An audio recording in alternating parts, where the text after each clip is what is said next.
C'est une histoire, comme on en entend parfois, qui nous trouble toujours.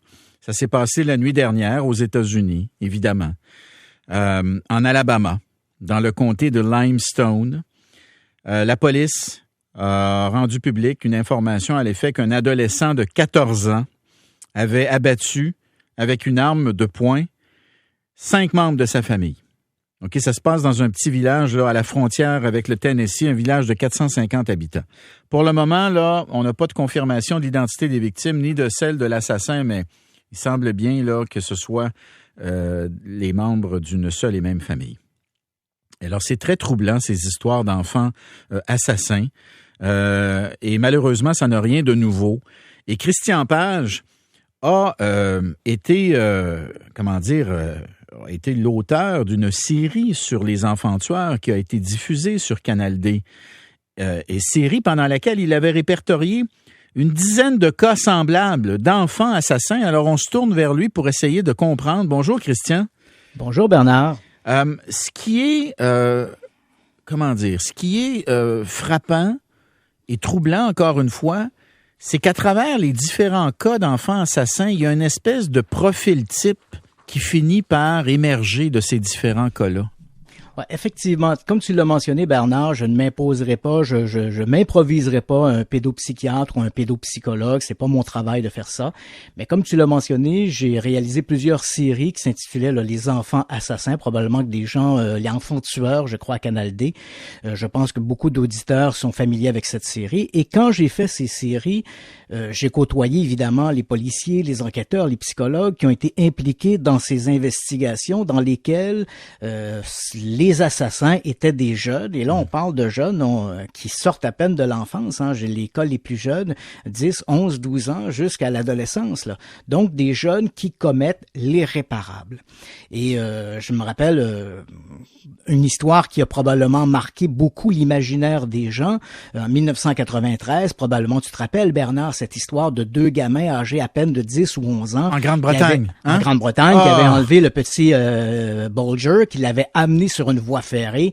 Et là, écoute, les détails sont tout à fait sordides. Ils l'ont frappé avec des plaques de métal, l'ont lapidé avec des pierres, avant de le mettre sur la voie ferrée et d'attendre que le train passe pour finalement déchiqueter l'enfant en question.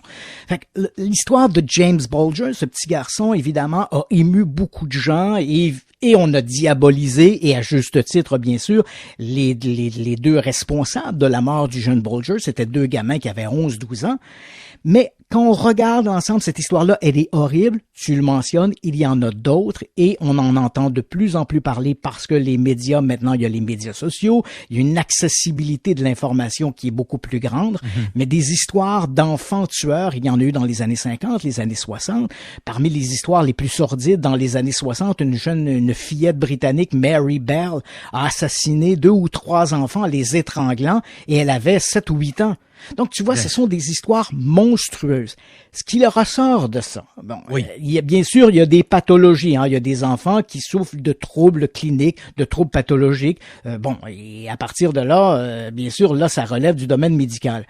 Mais ce n'est qu'une minorité. La plupart des jeunes qui vont commettre des meurtres, qui vont commettre des crimes, ils vont les commettre. Souvent, ils n'ont pas de troubles très particuliers. En fait, pas de troubles cliniques qui soient importants.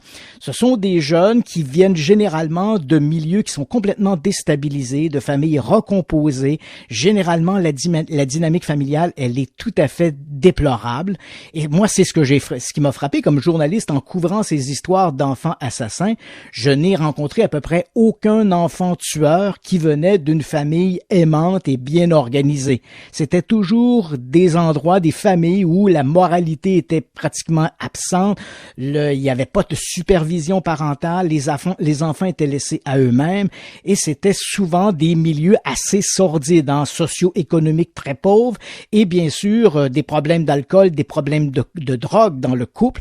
Donc on a une dynamique familiale qui est tout à fait épouvantable et dans lequel ces enfants tueurs vont finalement grandir et vont apprendre à répondre à tout dilemme ou à tout problème finalement qui se pose à eux de manière violente et qui va entraîner éventuellement la commission d'un crime. Dirais-tu que c'est des enfants issus de familles où on ne leur a pas appris à distinguer le bien du mal? En fait, ce qui frappe également chez les enfants tueurs, c'est que souvent la cause du meurtre, elle est somme toute très triviale. Moi, j'ai vu des jeunes, par exemple, qui avaient assassiné un membre de leur famille parce qu'on leur avait confisqué leur Nintendo. Donc, tu vois, ça devient aberrant, mais malheureusement, c'est la dynamique que l'on retrouve au sein de ces enfants tueurs. Donc, souvent, une réponse excessive à des problèmes qui sont tout à fait triviaux.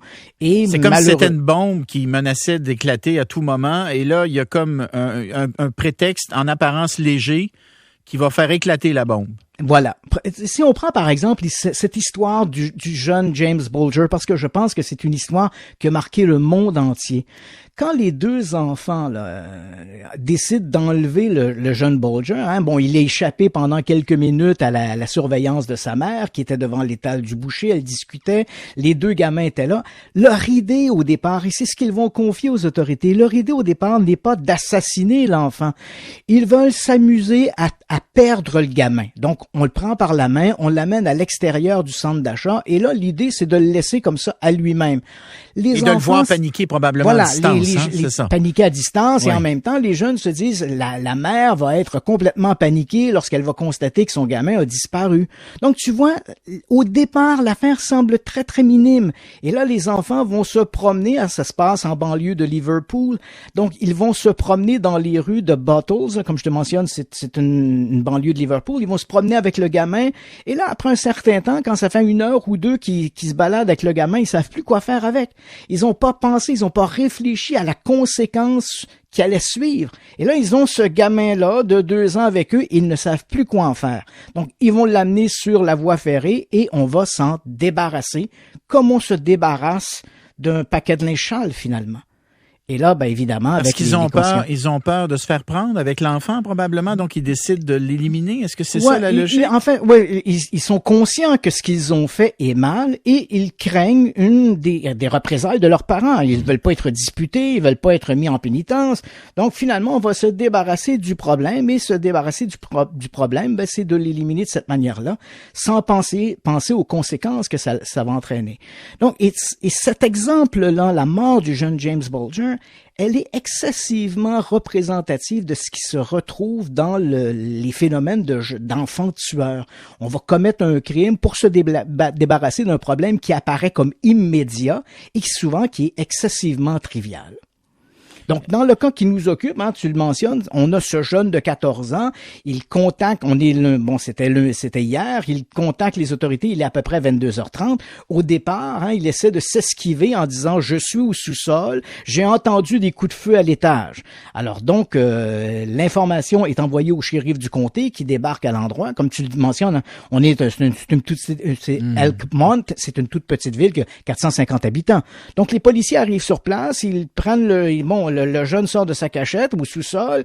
On trouve sur les lieux 2 parents et on ne connaît pas l'identité des gens en question. Pour l'instant, c'est gardé confidentiel. Mais on sait qu'il y a le père et la belle-mère. Donc, la mère n'est pas la mère naturelle de l'adolescent. Donc, le père, la belle-mère et 3 enfants qui sont morts.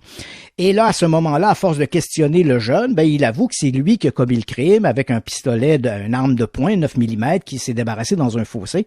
D'ailleurs, aux dernières communications, le jeune avait guidé les policiers au fossé en question. Ils ont pu récupérer l'arme qui a servi aux assassinats.